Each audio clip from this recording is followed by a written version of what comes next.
Throughout the vast and intricate tapestry of human history, there are moments that stand out in stark relief. Events of such magnitude that their echoes reverberate across generations, shaping the very course of our collective destiny. These are not always tales of glorious triumph or groundbreaking discovery. Sometimes they are moments of profound darkness, of sudden violent disruption. Here in the complex ecosystem of human power and ambition, the act of assassination emerges as a brutal, primal force capable of toppling empires, silencing movements, and altering the trajectory of nations in the blink of an eye. It is a stark reminder of the fragility of leadership and the enduring power of conflict. We now embark on a journey into these shadows to explore some of the most shocking and consequential assassinations the world has ever witnessed. This is not merely a recounting of violent ends, but a deep exploration of the lives that were cut short, the ideologies that clashed, and the profound, often unforeseen consequences that rippled outwards from a single, decisive act. To understand these moments is to understand the critical junctures of our past, the turning points where history itself held its breath and then exhaled in a direction forever changed. We will examine the intricate web of motives, the meticulous planning, and the chaotic aftermath of these world-altering events. Our investigation will be thorough, utilizing historical records, eyewitness accounts, and modern analysis to piece together the narratives of these pivotal figures. We will delve into the lives they led, the power they wielded, and the enemies they made, providing a detailed backdrop to the tragic events that would ultimately define their legacy. From the hallowed halls of ancient senates to the bustling streets of the modern metropolis, we will witness how these acts of violence were perpetrated. The stories are often complex, filled with betrayal, fanaticism, and political intrigue, revealing the raw and sometimes brutal nature of human society and its eternal struggle for dominance and control. Join us as we navigate these dark chapters from antiquity to the 21st century. We will uncover the stories behind 20 individuals whose lives were violently extinguished. And in doing so, we will gain a deeper appreciation for the delicate balance upon which our world is built. These are not simply stories of death. They are stories of impact, of legacy, and of the enduring questions they leave behind. They are the moments when a single action created a vacuum, and the world rushed in to fill it, for better or for worse. Let us now begin our descent into the annals of history's most shocking assassinations.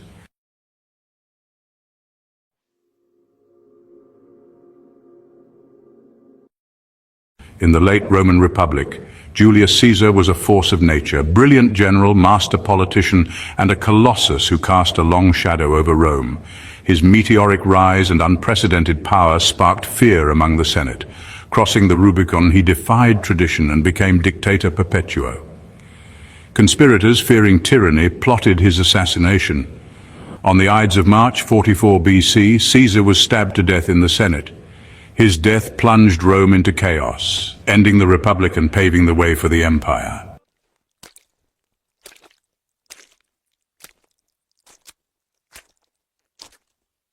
Abraham Lincoln, the 16th President of the United States, led the nation through its darkest hour, the Civil War. His Emancipation Proclamation redefined the war as a fight for freedom. Lincoln's steady leadership preserved the Union and ended slavery, but his vision for reconciliation was cut short. On April 14, 1865, Lincoln was assassinated at Ford's Theater just days after victory. The nation mourned, but his legacy as the great emancipator endures. In the early 1960s, John F. Kennedy rose as a symbol of hope and youthful power, leading America through the tense Cold War era. The world watched as Camelot flourished until November 22, 1963, when a lone gunman shattered the dream in Dallas. The assassination stunned the globe, ending an era of optimism and plunging a generation into mourning. The Camelot dream was gone, leaving only echoes of what might have been.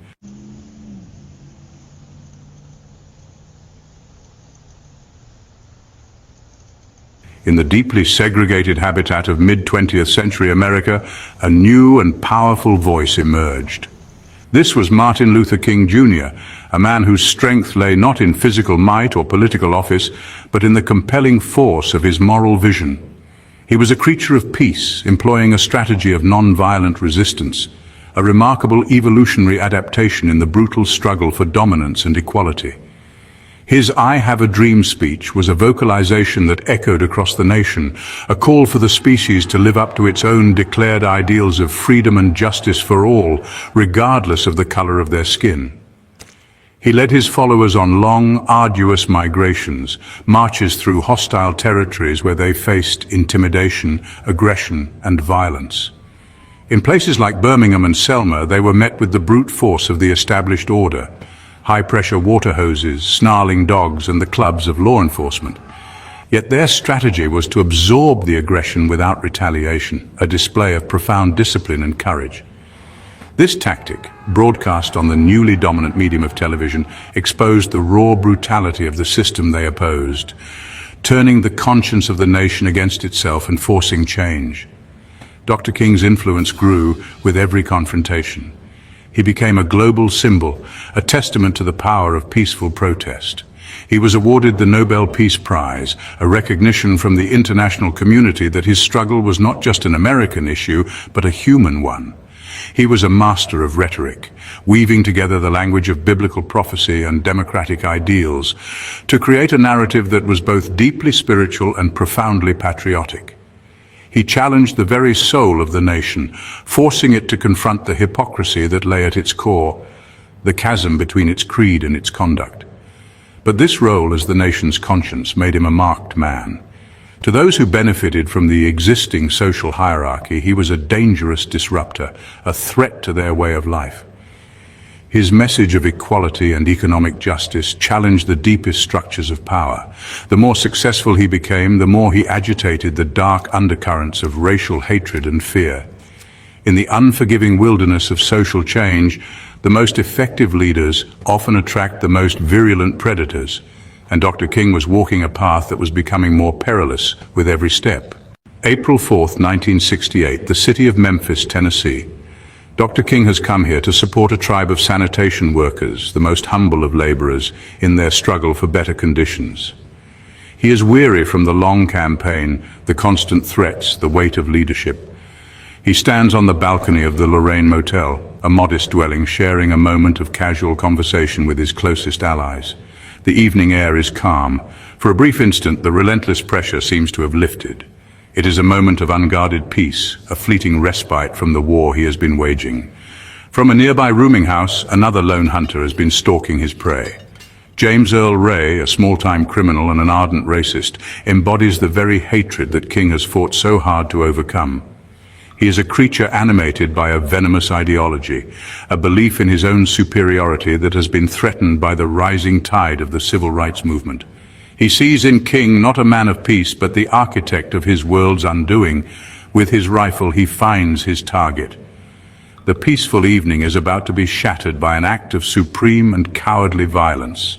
A single shot rings out, the sound echoing through the motel courtyard. The dreamer falls. The bullet, a small piece of metal propelled by hatred, has silenced the most eloquent voice for justice in a generation.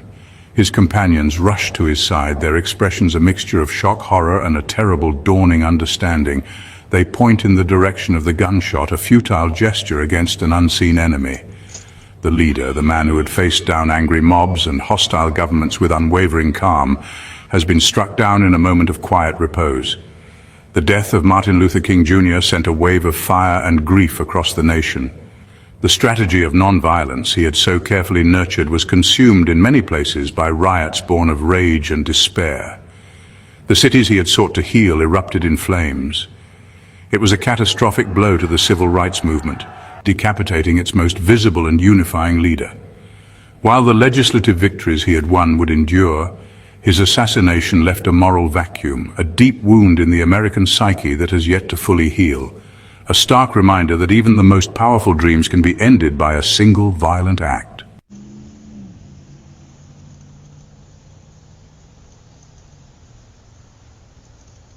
We turn our gaze now to the vast and complex human ecosystem of the Indian subcontinent in the first half of the 20th century.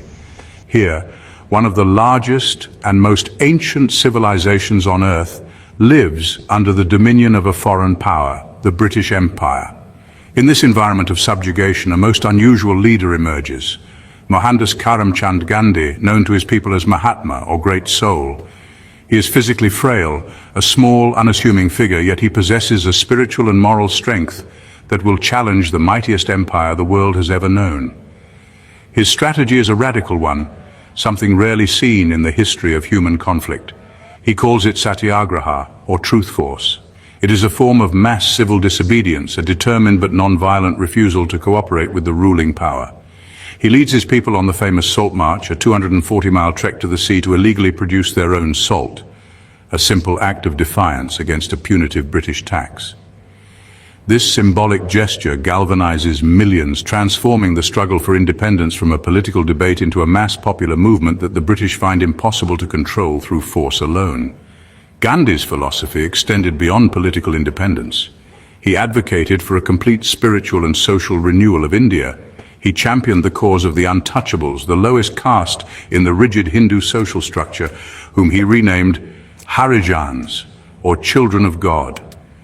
He promoted self-reliance, encouraging Indians to spin their own cloth and reject foreign goods. His life was an embodiment of his teachings, simplicity, discipline, and an unwavering commitment to truth and non-violence. He was not just a political leader, he was a moral guide, a guru for a nation in search of its soul. His methods were baffling to his opponents. The British, a species accustomed to asserting dominance through military power and administrative control, did not know how to fight an enemy who refused to fight back. How do you defeat a man who is willing to fast unto death for his principles? Gandhi's unwavering commitment to non-violence exposed the moral bankruptcy of colonial rule. He turned the empire's strength, its capacity for violence, into its greatest weakness. Slowly, painstakingly, through decades of struggle, he guided his nation toward the dawn of freedom. The 30th of January, 1948. India has achieved its independence, but the moment of triumph is scarred by immense tragedy. The partition of the subcontinent has unleashed a firestorm of sectarian violence between Hindus and Muslims, resulting in the slaughter of hundreds of thousands and the displacement of millions. Gandhi, the architect of freedom, is heartbroken. He undertakes a fast to the death to shame the leaders of both communities into stopping the carnage. His frail body is the only weapon he has left to heal the deep wounds that have torn his beloved country apart. He is on his way to his daily public prayer meeting in the gardens of Birla House in New Delhi. He is 78 years old, weakened by his recent fast, and must be supported by his two grandnieces as he walks. He is a creature of habit, his life a testament to routine and discipline. This evening ritual is an open invitation, a time when any person can approach him. It is a gesture of complete trust and accessibility, a practice he has maintained throughout his life. But this openness, this profound vulnerability, will prove to be his undoing. A man emerges from the crowd. Nathuram Godse, a Hindu nationalist, a predator whose mind has been poisoned by extremist ideology. He believes Gandhi is too conciliatory towards Muslims, that his doctrine of non-violence has weakened the Hindu people and led to the tragedy of partition. He does not see a saint or the father of the nation. He sees a traitor. He bows before Gandhi in a traditional gesture of respect, a deceptive act to close the distance. Then he produces a pistol. 3 shots are fired at point-blank range into the old man's chest. The Mahatma falls, uttering his final words, "He ram, O God." The soul of the nation has been extinguished. The news of his death sends a shockwave of grief and horror not just through India, but across the entire world. The man who had preached non-violence for half a century had been killed by an act of violence. The irony was devastating. His assassination was a terrible blow to the fledgling nation, a stark demonstration that the very hatred and division he had fought his entire life to overcome was still a potent and deadly force within the human heart.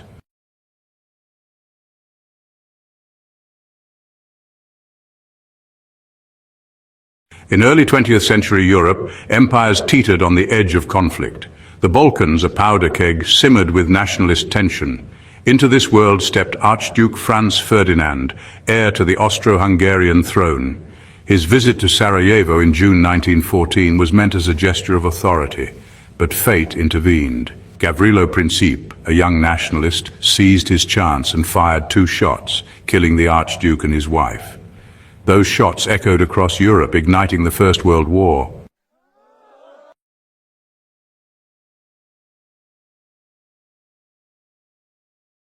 In the complex political landscape of Pakistan, the Bhutto dynasty has long captured the public imagination. Benazir Bhutto, daughter of Zulfikar Ali Bhutto, was educated at Harvard and Oxford and rose to become the first woman prime minister of a Muslim-majority nation. Her leadership inspired hope for democracy and women's rights, but she faced fierce opposition, exile and tragedy. In 2007, after returning from exile, she was assassinated in Rawalpindi, her death sending shockwaves across Pakistan and the world. Yitzhak Rabin's life was the story of Israel itself, a soldier who became a peacemaker. From leading Israel to victory in the Six-Day War to shaking hands with Yasser Arafat at the Oslo Accords, Rabin embodied both strength and hope. His pursuit of peace divided the nation, and in 1995, he was assassinated at a rally in Tel Aviv. Rabin's legacy endures as a symbol of courage, sacrifice, and the enduring quest for peace in the Middle East.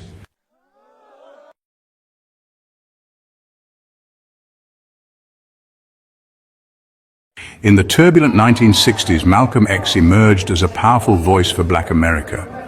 Born into hardship and shaped by adversity, he transformed from Malcolm Little to Malcolm X, championing black self-reliance and challenging the status quo.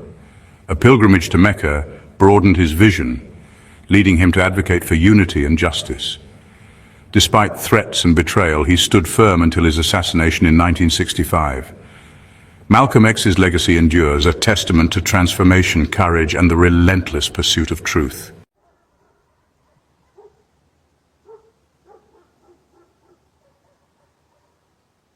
In the dynasty of American politics, few names carry the weight of Kennedy. Robert F. Kennedy, once in his brother's shadow, transformed through tragedy into a champion for the marginalized.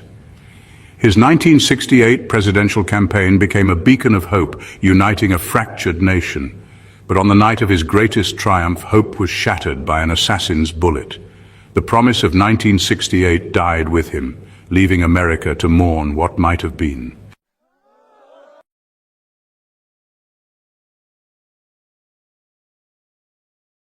In the vast and complex political terrain of India, Indira Gandhi emerged as a dominant and formidable force. As the daughter of Jawaharlal Nehru, India's first Prime Minister, she was born into the very heart of the nation's ruling dynasty. Her early life was spent in the shadow of giants, observing the intricate dance of power that shaped the destiny of a subcontinent.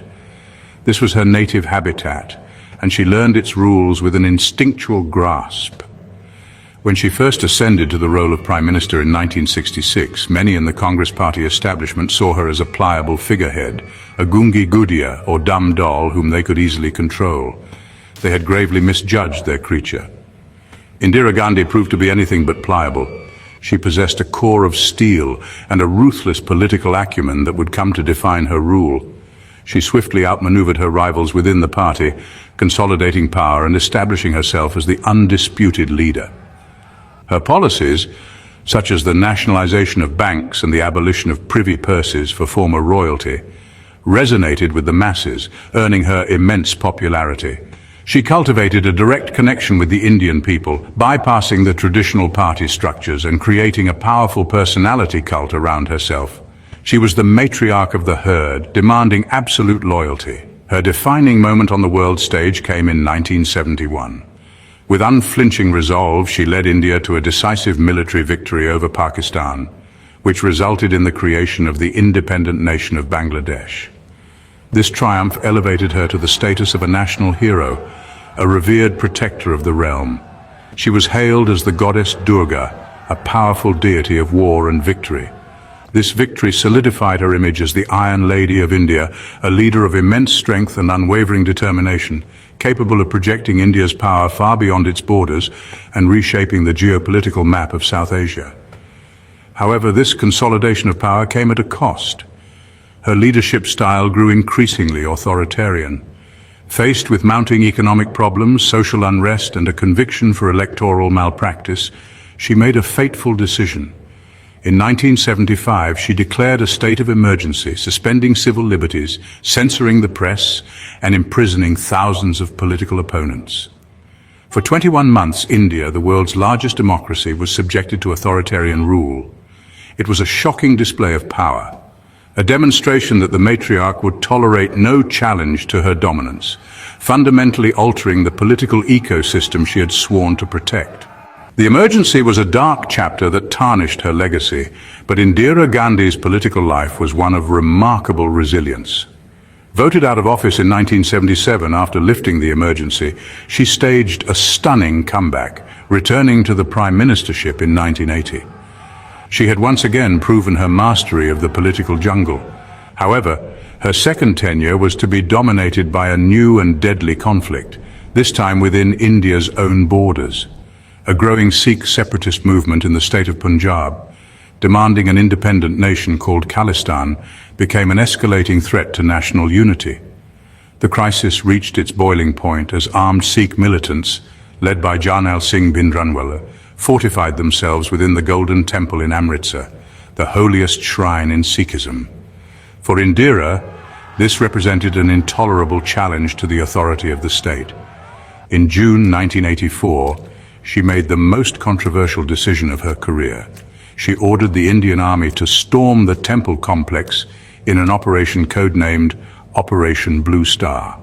The military action was successful in flushing out the militants, but it resulted in heavy casualties and caused immense damage to the sacred site.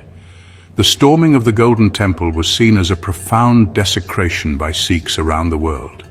It was an act of sacrilege that wounded the collective soul of a community, creating a deep and bitter rift. The sense of betrayal was immense, and for many, the desire for revenge became an all-consuming obsession. Indira Gandhi, the architect of the operation, became the primary target of this simmering rage. Despite warnings from her intelligence chiefs, she refused to dismiss the Sikh bodyguards from her personal security detail, insisting that she would not succumb to communal prejudice.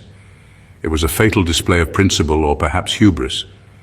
On the morning of October 31st, 1984, as she walked from her residence to her office for an interview, the threat materialized. Two of her own bodyguards, Beant Singh and Satwant Singh, men sworn to protect her, drew their weapons and assassinated her in a hail of gunfire. It was the ultimate act of betrayal carried out in her own sanctuary. Her death triggered a horrific wave of anti-Sikh riots across India, a brutal and bloody pogrom that claimed thousands of lives. The assassination of the Iron Lady did not end the cycle of violence. It unleashed a maelstrom of vengeance, leaving a deep and lasting scar on the soul of the nation.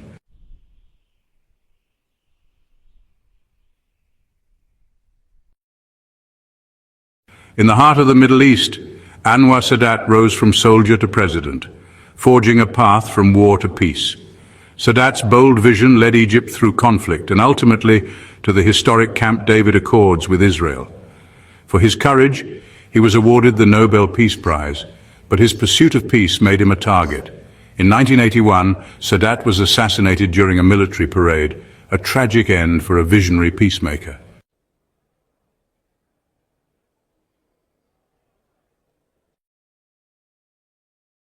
Olof Palme, Sweden's bold prime minister, was a symbol of openness and progressive ideals. He walked Stockholm's streets without security, embodying trust in his society. But on a cold night in 1986, that trust was shattered. Palme was assassinated while walking home with his wife. The killer vanished, leaving a nation in shock. Decades of investigation brought no closure. The silence after those shots still haunts Sweden, a mystery echoing through its history. In the vibrant 1970s, the gay community began to find its voice.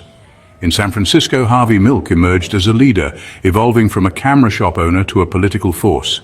Milk's territory was the Castro district, a sanctuary for gay men and women. His rallying cry, "You've got to give them hope," inspired a generation. In 1977, Milk was elected to the San Francisco Board of Supervisors, becoming one of the first openly gay elected officials in the US. He championed a landmark bill banning discrimination based on sexual orientation.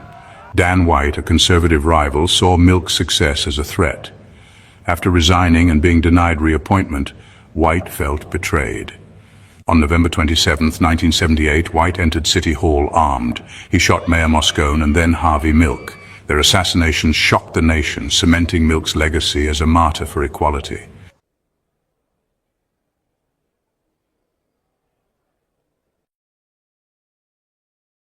Rafik Hariri, a self-made billionaire, rebuilt Beirut after civil war, dreaming of a united modern Lebanon. But his vision clashed with powerful interests, especially Syria's. On February 14, 2005, a massive explosion struck his motorcade, killing Hariri and shocking the nation. The blast ignited the Cedar Revolution, uniting Lebanese citizens in protest and leading to the withdrawal of Syrian troops after 29 years. Hariri's legacy endures, a symbol of hope, tragedy, and Lebanon's ongoing struggle for sovereignty.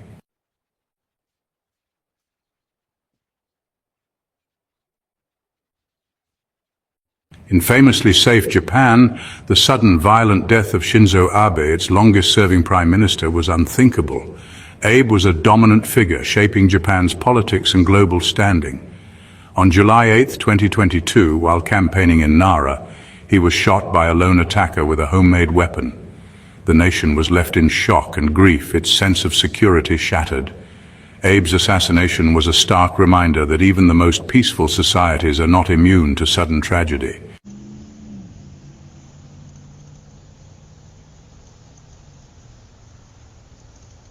In modern Russia, Anna Politkovskaya was a fearless journalist for Novaya Gazeta, exposing the brutal realities of Chechnya and challenging the Kremlin's narrative.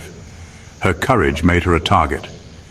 On October 7, 2006, Putin's birthday, she was assassinated in her Moscow apartment building. Her murder sent a chilling message to all who seek the truth. Yet Anna's legacy endures, a symbol of press freedom and the high price of speaking out.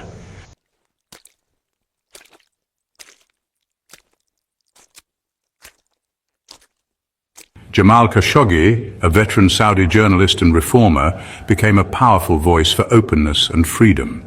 His Washington Post columns challenged the new Saudi leadership, making him both influential and vulnerable. In 2018, seeking documents to marry his fiancée, he entered the Saudi consulate in Istanbul, never to emerge. His disappearance shocked the world, exposing the brutal lengths to which power will go to silence dissent, and leaving a chilling reminder of the risks faced by those who speak truth.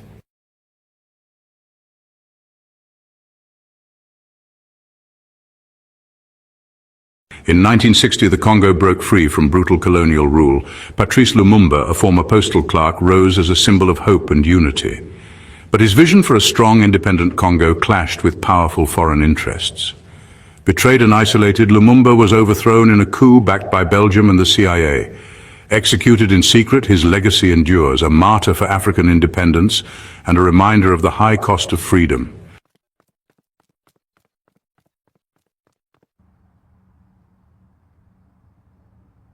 Boris Nemtsov was a bold voice for democracy in Russia. Once a rising star and deputy prime minister, he became a fearless critic of Kremlin corruption and aggression. On a cold night in 2015, Nemtsov was assassinated near the Kremlin, a chilling message to all dissenters. His murder shocked the nation, but his memory endures, flowers and candles on the bridge where he fell, a symbol of hope and defiance for a freer Russia.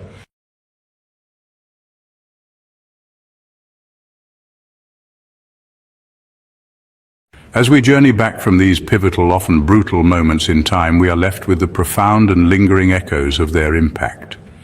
The assassination of a single individual, be they a president, a prime minister, a king, or a dreamer, is more than the end of one life. It is an event that can violently alter the course of a river, diverting the flow of history itself. The fall of Caesar heralded the end of a republic and the birth of an empire. The shot in Sarajevo plunged a continent into a war that reshaped the entire globe. The death of a civil rights leader can ignite the very flames of the change they sought, or tragically extinguish the brightest hopes of a generation. These acts, born of political extremism, personal hatred, or cold, calculated strategy, reveal the terrifying fragility of both human life and the societies we construct. They demonstrate how the trajectory of nations, the fate of peace treaties, and the progress of social movements can hinge on the pull of a trigger or the thrust of a blade. They are stark reminders that history is not an inevitable, predetermined march, but a fragile narrative, susceptible to sudden, violent revision. Each story we have explored is a lesson in the immense power for both good and ill that a single individual can wield, and the devastating vacuum their absence can create. Reflecting on these tragedies is not an exercise in morbid fascination. It is a crucial act of remembrance and a call for vigilance. What can we learn from the fall of these figures? We learn of the corrosive power of unchecked hatred and the dangers of political polarization.